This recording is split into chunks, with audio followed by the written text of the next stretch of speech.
मासूम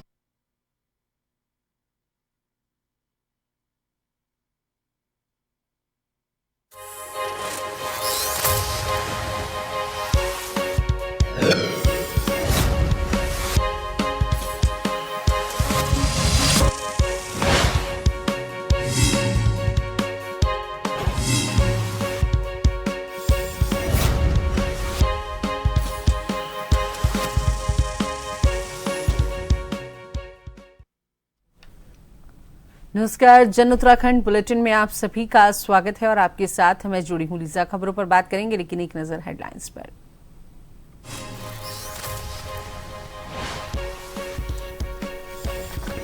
पूर्व पीएम अटल बिहारी वाजपेयी की पुण्यतिथि, दिल्ली में सदैव अटल पर राष्ट्रपति मुर्मू, पीएम मोदी सहित कई राजनेताओं ने दी श्रद्धांजलि। सीएम पुष्कर सिंह धामी ने एक्स पोस्ट के माध्यम से किया नमन। नैनीताल में जिला पंचायत अध्यक्ष को लेकर विवाद, जिलाधिकारी वंदना सिंह ने कहा हाईकोर्ट में सुनवाई के बाद होगी आगे की कार्रवाई। कुल 22 मतपत्र प्राप्त हुए जो पूरी तरह सुरक्षित।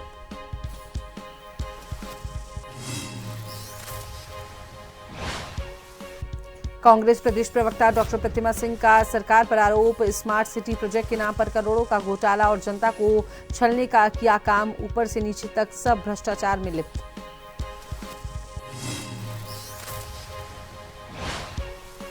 तो वहीं देहरादून में रात भर से तेज बारिश का सिलसिला जारी, कई क्षेत्रों में जलभराव की स्थिति, लोग परेशान, पर्वतीय और भूस्खलन संभावित इलाकों में सतर्कता बरतने की अपील।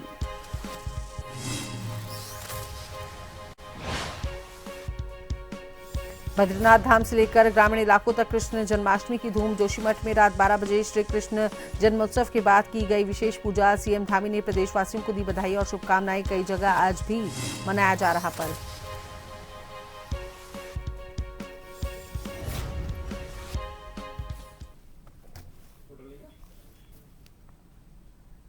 आज जन्माष्टमी का दिन है, भगवान श्री कृष्ण का जन्मोत्सव आज है, जिसको लेकर आज देश भर में धूम है और जगह जगह जन्मोत्सव को हर्षोल्लास के साथ मनाया जा रहा है। आप भी देखिए झलकियां।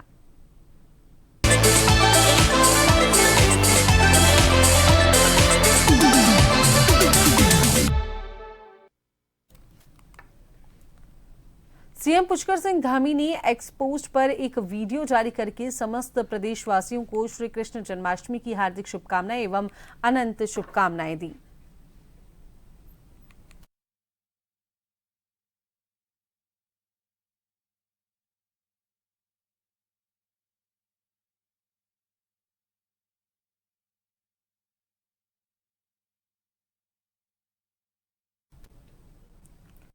हर साल की तरह इस साल भी श्री कृष्ण जन्माष्टमी का महापर्व बद्रीनाथ धाम से लेकर तमाम ग्रामीण इलाकों में बड़े ही हर्षोल्लास के साथ मनाया गया। इसी कड़ी में ग्राम सभा बड़गांव में ग्रामीणों ने भगवान भद्रेश्वर महादेव जी के मंदिर में कृष्ण जन्माष्टमी का महापर्व धूमधाम से मनाया। आपको बता दें कि रात्रि के 12 बजे कृष्ण जन्मोत्सव मनाया गया, जिसके उपरांत विशेष पूजा अनुष्ठान आयोजन भी किया गया। भगवान श्री कृष्ण जी का सर्वप्रथम 56 भोग लगाकर भगवान श्री कृष्ण को प्रसन्न किया गया। भगवान श्री कृष्ण के गर्भगृह को विशेष तौर पर रंग बिरंगे फूलों से सजाया गया।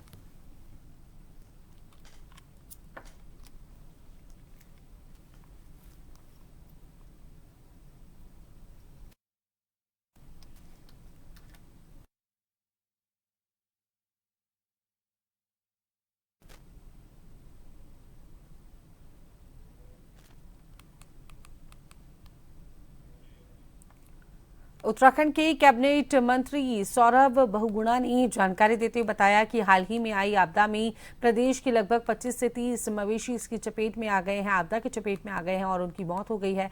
उन्होंने कहा कि विभाग की टीमें सीबीओ, एलईओ सहित स्थानीय अधिकारी और डॉक्टर्स मौके पर लगातार सर्वे का कार्य कर रहे हैं। मंत्री बहुगुणा ने बताया कि फिलहाल जो अनुमान विभाग को प्राप्त हुआ है उसमें मवेशियों की संख्या 25 से 30 के बीच है। उन्होंने आश्वस्त किया है कि प्रभावित लोगों को हर संभव मदद पहुंचाई जाएगी और नुकसान का पूरा आकलन करने के बाद उचित मुआवजा दिया जाएगा।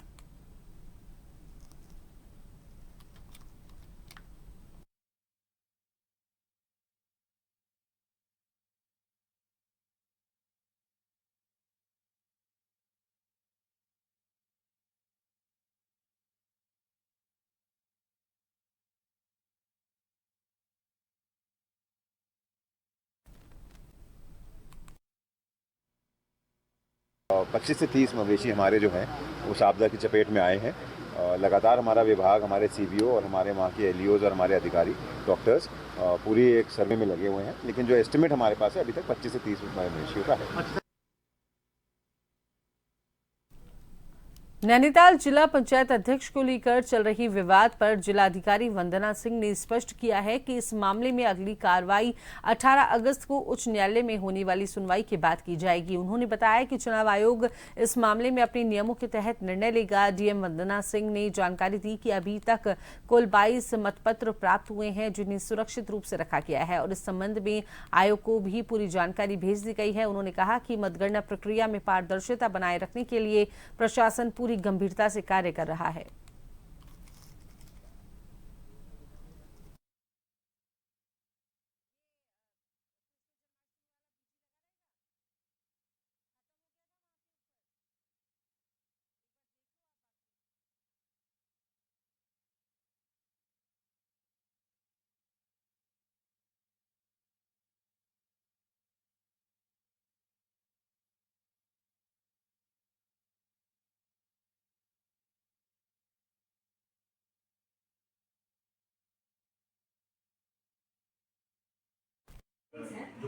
हमने एसएसपी को एक पत्र भेजा था एडमिनिस्ट्रेशन की तरफ से कि इसके बारे में एक कोई रिपोर्ट दे दी जाए।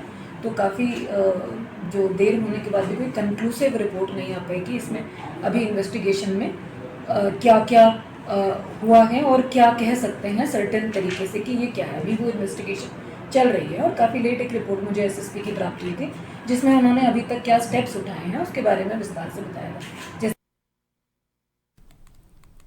तो वहीं उत्तराखंड कांग्रेस प्रदेश प्रवक्ता डॉक्टर प्रतिमा सिंह ने कहा कि भाजपा सरकार ने स्मार्ट सिटी प्रोजेक्ट के नाम पर जनता को छलने और हजारों करोड़ रुपए का घोटाला करने का काम किया है। उन्होंने आरोप लगाया कि विपक्ष ने लगातार इस मुद्दे पर सवाल उठाए और धरना प्रदर्शन भी किए, लेकिन हठधर्मी सरकार ने आज तक किसी भी तरह की जांच नहीं कराई। डॉक्टर सिंह ने कहा कि हाल ही में हुई बारिश में आईटी पार्क जलमग्न हो गया, जहां खुद आपदा प्रबंधन कार्यालय स्थित है और मुख्यमंत्री मॉनिटरिंग के लिए आते हैं। गाड़ियां डूब गईं और एक महिला की जान भी जोखिम में पड़ गई। उन्होंने सहजधारा रोड पर पेड़ों की कटाई और अधूरे प्रोजेक्ट का मुद्दा उठाते हुए कहा कि आज सड़कें गड्ढों में तब्दील हैं, जिससे लोगों के एक्सीडेंट हो रहे हैं। कांग्रेस प्रवक्ता ने आरोप लगाया कि भाजपा सरकार जनता की समस्याओं से पूरी तरह बेखबर है और ऊपर से नीचे तक भ्रष्टाचार में लिप्त है, जबकि जीरो टॉलरेंस का नारा केवल दिखावा है।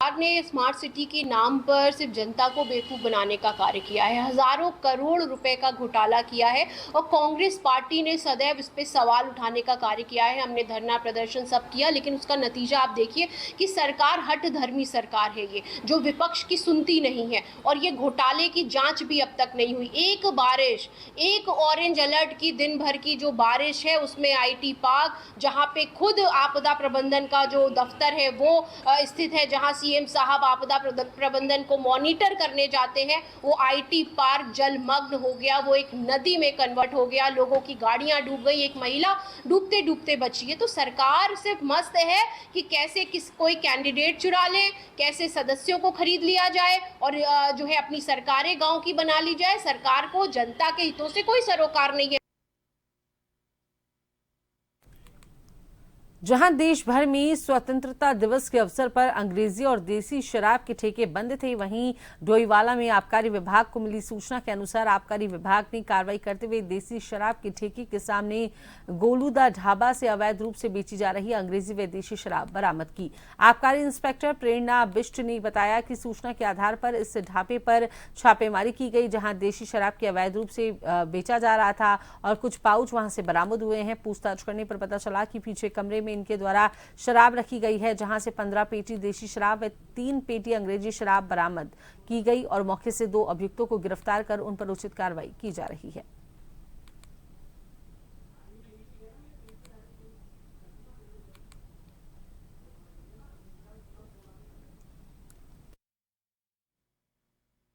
जब वहाँ पे 2 व्यक्ति मिले, 2 अभियुक्त जिनको मैं नामजद किया है, उनसे पूछताछ की गई तो उन्होंने बताया कि घर के पीछे बने गोदाम में शराब और रखी है। तो गोदाम में छापेमारी करने पर हमें लगभग कुल 15 पेटी देसी शराब मिली है और 3 पेटी अंग्रेजी शराब बरामद।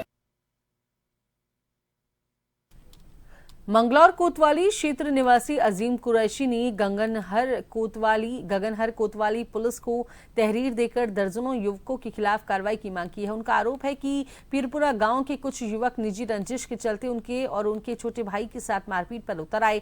पीड़ित अजीम कुरैशी के अनुसार वह अपने बीमार छोटे भाई को दवा दिलाने रुड़की के एक निजी अस्पताल ले जा रहे थे। जैसे ही वे मिलिट्री चौक पहुंचे, पहले से घात लगाए दर्जनों दबंगों ने उन पर हमला बोल दिया। जान बचाने के लिए दोनों भाई दोपहिया वाहन से भागकर गगनहर कोतवाली परिसर में पहुंचे। पुलिस के अनुसार हमलावर भी कोतवाली परिसर तक पहुंच गए, जिनसे वहां रखे फूलों के गमले तक टूट गए। कोतवाली में मौजूद पुलिसकर्मियों को देखकर हमलावर मौके से फरार हो गए। अजीम कुरैशी ने पुलिस से मांग की है कि हमलावरों के खिलाफ सख्त कार्रवाई की जाए और उन्हें जेल भेजा जाए, ताकि शहर में इस तरह की गुंडागर्दी पर रोक लगाई जा सके। फिलहाल गगनहर कोतवाली पुलिस ने मामले की तहरीर लेकर जांच शुरू कर दी है।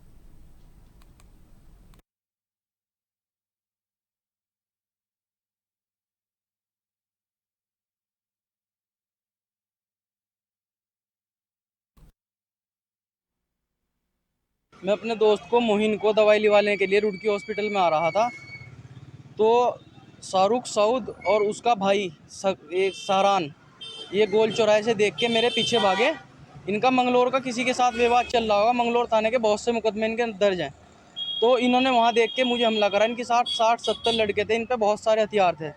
तो वहाँ से मैंने भागना शुरू करा। गंगनहर थाने के बाहर तक मेरे पीछे आए और मेरी स्कूटी गंगनहर थाने से बहुत अंदर तक गई गिरती हुई।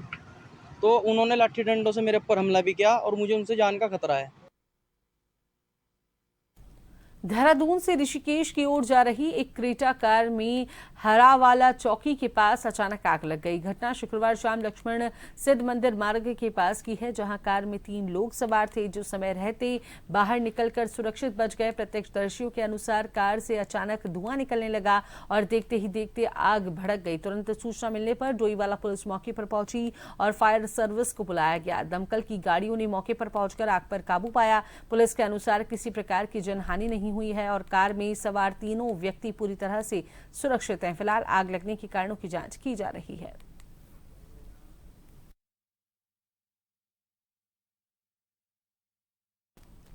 खबरों के सिलसिले को आगे बढ़ाते हैं तो राजधानी देहरादून में रात भर से तेज बारिश का सिलसिला जारी है, जिससे कई क्षेत्रों में जलभराव की स्थिति बन गई है। मौसम विभाग ने चेतावनी जारी की है कि मानसून 16 अगस्त के बाद भी सक्रिय रहेगा। हालांकि 17 अगस्त से बारिश की तीव्रता में हल्की कमी आने के आसार है। मौसम विभाग के ताजा पूर्वानुमान के अनुसार इस बार उत्तराखंड में सामान्य से 10 से 20% अधिक वर्षा दर्ज की जा सकती है। विभाग ने नागरिकों और प्रशासन को सतर्क रहने की सलाह दी है, खास तौर पर पर्वतीय और भूस्खलन संभावित इलाकों में।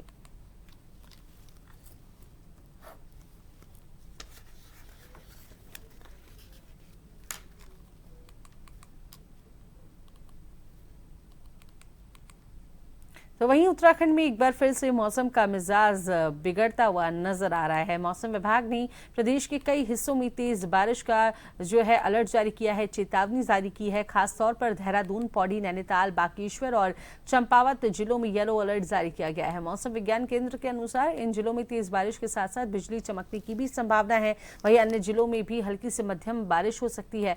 मौसम विभाग का अनुमान है कि 18 अगस्त तक पूरे उत्तराखंड में भारी बारिश का दौर जारी रह सकता है। बारिश के कारण बाढ़ और भूस्खलन का खतरा भी बना हुआ है। इसे देखते हुए आपदा प्रबंधन विभाग ने सभी जिलाधिकारियों को पत्र भेजकर लोगों को सतर्क और सचेत रहने के निर्देश दिए हैं। नदियों, नालों और भूस्खलन संभावित क्षेत्रों के पास जाने से बचने की भी अपील की गई है।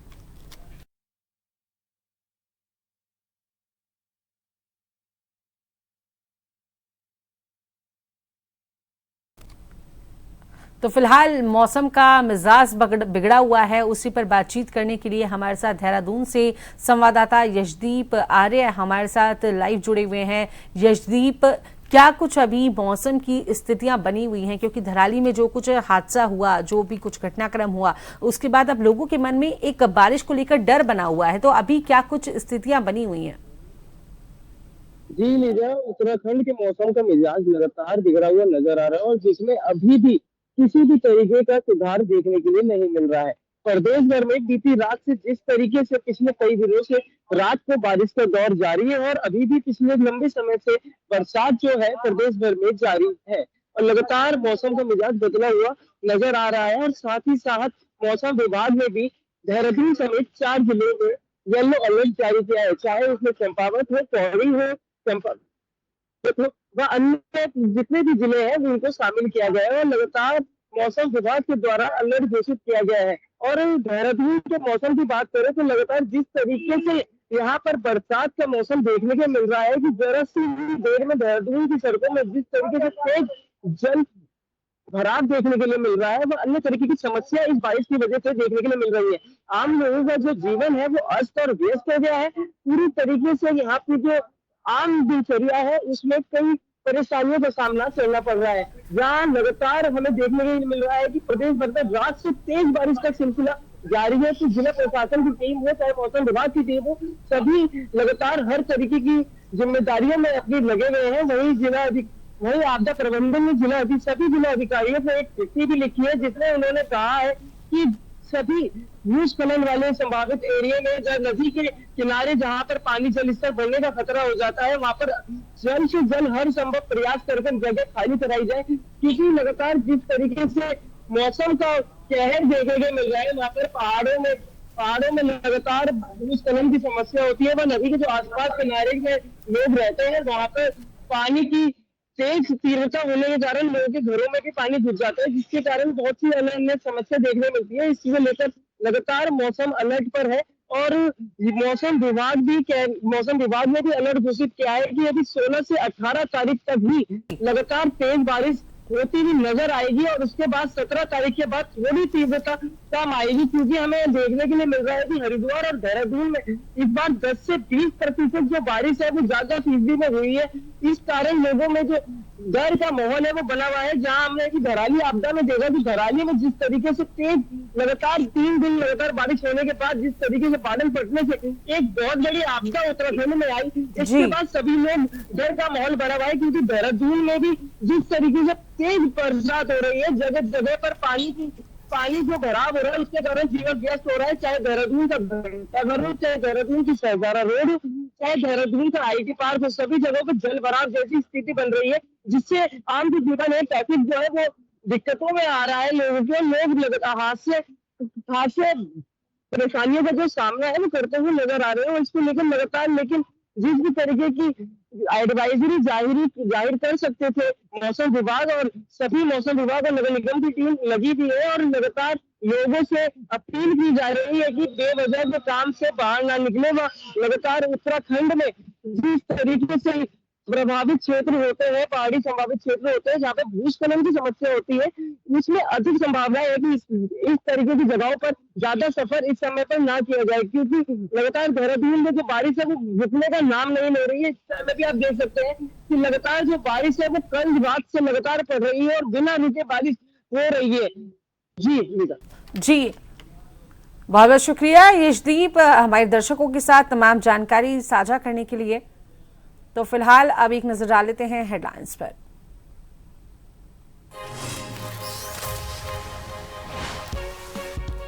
पूर्व सीएम अटल बिहारी वाजपेयी की पुण्यतिथि, दिल्ली में सदैव अटल पर राष्ट्रपति मुर्मू, पीएम मोदी सहित कई राजनेताओं ने दी श्रद्धांजलि। सीएम पुष्कर सिंह धामी ने एक्स पोस्ट के माध्यम से किया नमन।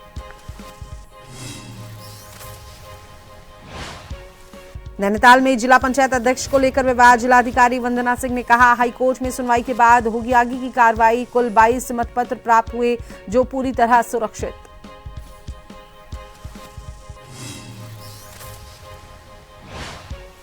कांग्रेस प्रदेश प्रवक्ता डॉक्टर प्रतिमा सिंह का सरकार पर आरोप, स्मार्ट सिटी प्रोजेक्ट के नाम पर करोड़ों का घोटाला और जनता को छलने का किया काम, ऊपर से नीचे तक सब भ्रष्टाचार में लिप्त। देहरादून में रात भर से तेज बारिश का सिलसिला जारी, कई क्षेत्रों में जलभराव की स्थिति, लोग परेशान। पर्वतीय और भूस्खलन संभावित इलाकों में सतर्कता बरतने की अपील।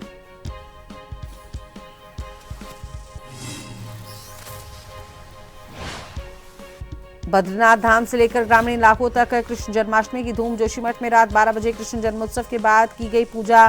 सीएम धामी ने प्रदेशवासियों को दी बधाई और शुभकामनाएं। कई जगह आज भी मनाया जा रहा पर्व।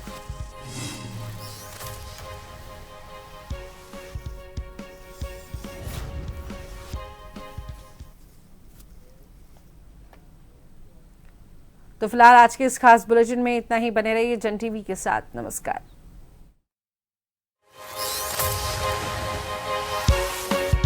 Yeah.